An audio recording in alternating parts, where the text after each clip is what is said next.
Бүгінгі видеода біз күнделікті өмірімізде әрі ресми ортада қажет болатын қоғамдық этикет ережелерін талдаймыз. Жалпы сыртқы келбет пен өзін-өзі ұстау, тиянақты киіну, киіміңіз оқиғаға, форматқа және ортаға сай болу керек.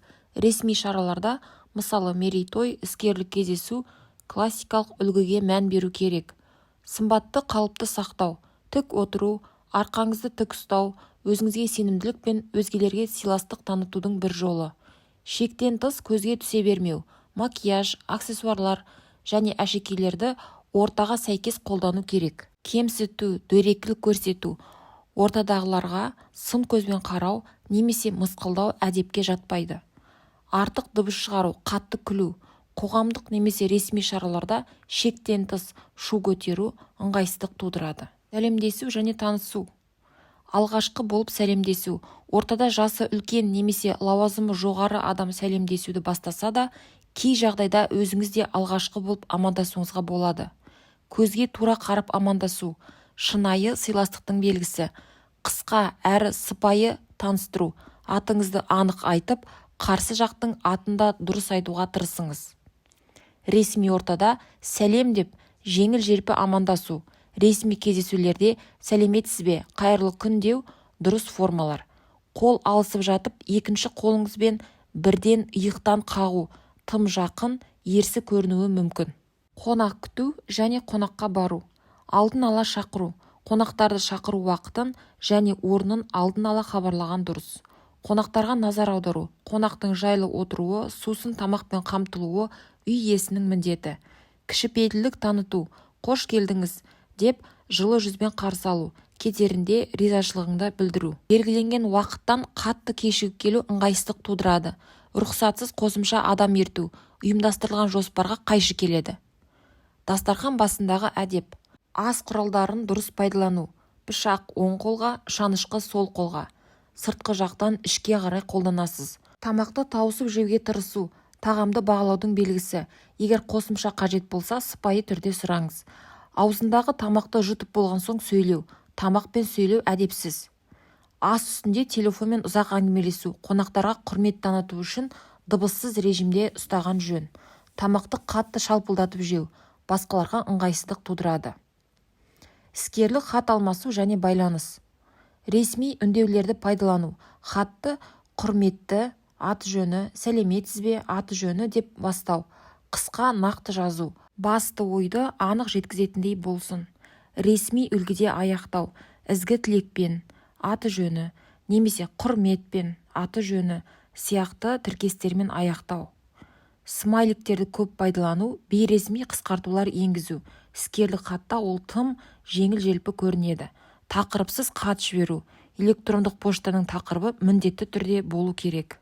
Мысалы, жаңа жоба бойынша ұсыныс жібергенде тақырыбын жаңа жоба, X компаниясы деп нақтылап, хат мәтінін қысқа әрі түсінікті жазыңыз. Соңында байланыс нөміріңізді және толық есіміңізді көрсетіңіз. Қоғамдық орындардағы әдеп. Қоғамдық көлікте үлкендерге орын беру. Жүкті әйелдерге, қарттарға, мүмкіндігі шектеулі жандарға орын ұсыну маңызды әдеп. Театрда немесе концертте орын алғанда өзгелерге кедергі жасамауға тырысу. Телефонды дыбыссыз күйде ұстау. Театр, көрме, концерт кезінде гаджеттердің дауысы басқаларға кедергі келтіреді. Қатты дауыстап сөйлеу, айқайлау немесе жанында отырған адаммен тым қатты әңгімелесу басқаларды ыңғайсыздандырады. Қоқысты бейберекет тастау, жеке мәдениетке де, қоғамдық тәртіпке де қайшы. Егер театрға кешігіп келсеңіз, кіреберістегі кезекшіге жүгініп, мүмкіндігінше басқа көрермендердің назарын бөлмей, жай ғана орныңызға барыңыз. Түшкіру кезіндегі әдеп. Түшкірген адам кешіріңіздер деп ескертіп, ауыз бен мұрнын қол орамалмен не шынтақпен жабу керек. Айналасындағы адамдар. Батыс және халықаралық ортада түшкіруге қатысты сау бол деп айтпау да әбден қалыпты саналады. Ең бастысы басқа адамдарға жайсыздық тудырмау. Басшы немесе жасы үлкен, мәртебесі жоғары адам кабинетке кірген кезде орнынан тұру. Ресми ортада басшы немесе лауазымы жоғары тұлға кірсе, орныңыздан тұру сыйластықтың белгісі. Бейресми жағдай. Егер басшы орныңыздан тұрмай-ақ қойыңыз десе, жағдайға қарай отырып шешім қабылдауға болады. Лауазымы басым әйел кірсе де ер адамдардың тұруы әдептілікке жатады. Егер ол тұрмай-ақ қойыңыз деп айтса, соған сәйкес әрекет етіңіз. Баспалдақпен көтерілу және түсу кезінде кім бірінші жүреді? Дәстүрлі ереже. Көтерілу кезінде мәртебесі жоғары адам, қонақ, үлкен кісі, басшы немесе әйел алда болады. Қажет кезде ер адам жанына жақын жүріп қолдау көрсетуі мүмкін. Түскен кезде де сол рет сақталады. Мәртебесі жоғары не әйел адам алдымен түседі.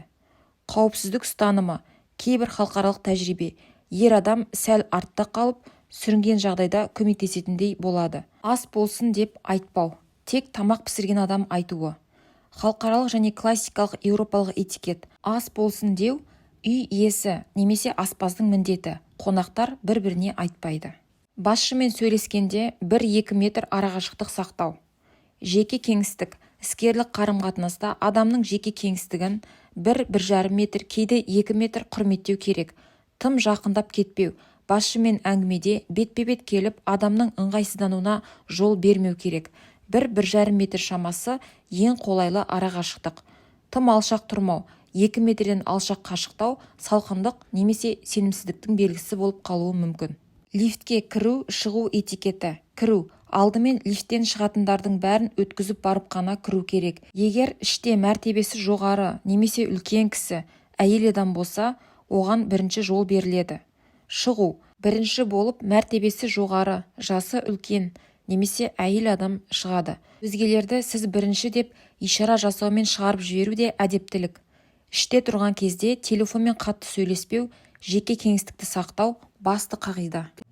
Альбина Холгованың қоғамдық этикет кітабында адамдардың бір-біріне сыйластықпен қарап, мәдениетті орта қалыптастыруына арналған көптеген нақты мысал мен практикалық кеңестер берілген.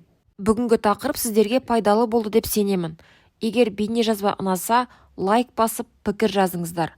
Алдағы видеода кездескенше.